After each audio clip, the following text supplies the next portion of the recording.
से पूछे कि सुत जी ने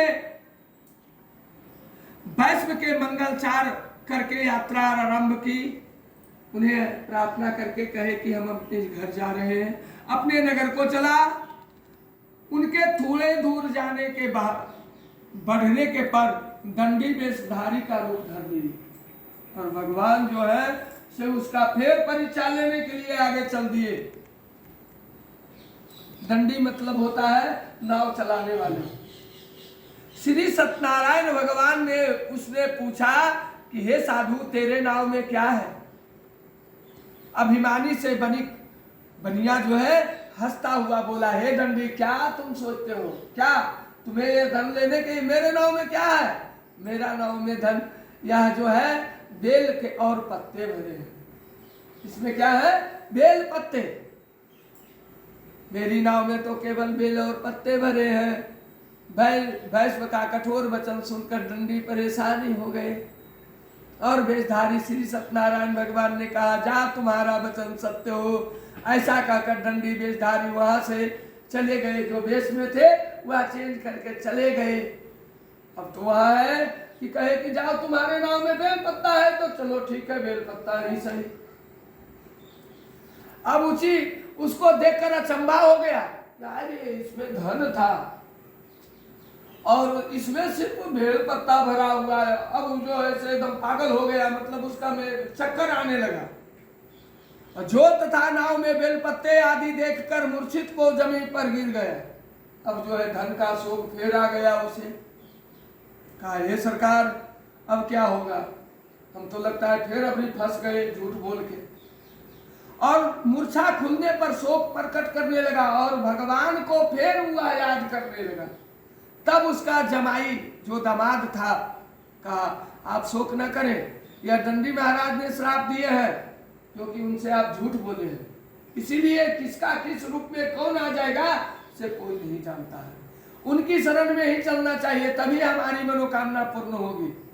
जमाई के वचन सुनकर वैश्य दंडी महाराज के पास गए। अब फिर नदी के किनारे वही दंडी का रूप धर के सत्यनारायण भगवान बैठे हुए हैं।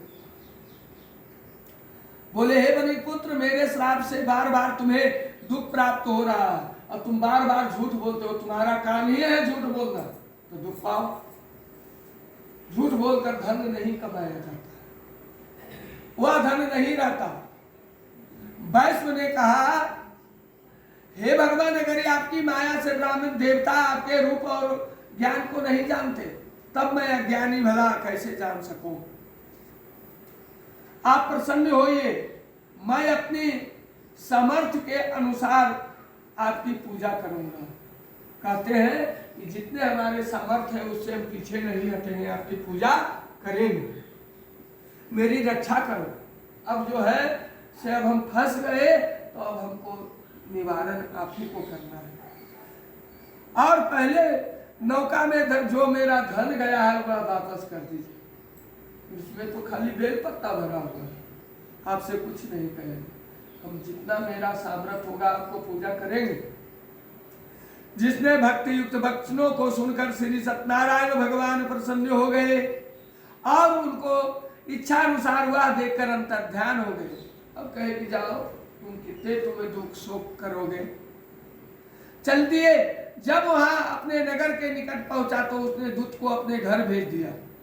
हे दूत, वैश्व के घर जाकर उनकी पत्नी को नमस्कार किया और कहा, आपके पति और दामाद सहित नगर के समीप बहुत से इष्ट मित्र आ रहे हैं, धन संपत्ति बहुत सारे आ रहे हैं, जाओ देखने के लिए। लीलावती उनकी कन्या कलावती उस समय भगवान की पूजा कर रही थी। दूत के वचनों को सुनकर साधु की पत्नी अत्यंत हर्ष हो गई। सतदेव का पूजन पूर्ण कर अपनी पुत्री से कहा, मैं अपने पति दर्शननाथ जाती हूँ, तुम भी कार्य शीघ्र संपन्न करके आरती उरती करके कथा सुनी। इसीलिए कथा बैठकर सुनना चाहिए। अब तो पास में कोई गान बजान करता है तो कथा कहाँ होता है उसके। और वह कलावती प्रसाद को त्याग कर पति दर्शन करने चली गई। जल्दी जल्दी किया और प्रसाद नहीं पाया, वो घर से निकल गया, होश नहीं रहा। और जब प्रसाद को त्यागा तो उसका नाव ही डूब गया। परिवार को भूल गई और उसे क्षमा करो। इस दिन बच्चों को प्रसन्न हो ये आकाशवाणी हुई कि हे वैश्व, तेरी कन्या को प्रसाद को छोड़कर चली आई, इसका पति अदृश्य हो गया है, छिप गया है। घर जाकर प्रसाद ग्रहण कर लौट आवेगा तो उसका पति अवश्य ही। तत्पश्चात बंधु बांधवों सहित भगवान सत्यनारायण का विधि पूर्वक पूजा किया, घर पहुंचा और सुख भोग कर अंत में स्वर्गलोक चला गया। श्री स्कंदे पुराणे रेवाखंडे खष्टमो अध्याय। प्रेम से बोलिए श्री सत्यनारायण भगवान की जय, वृंदावन बिहारी लाल की जय।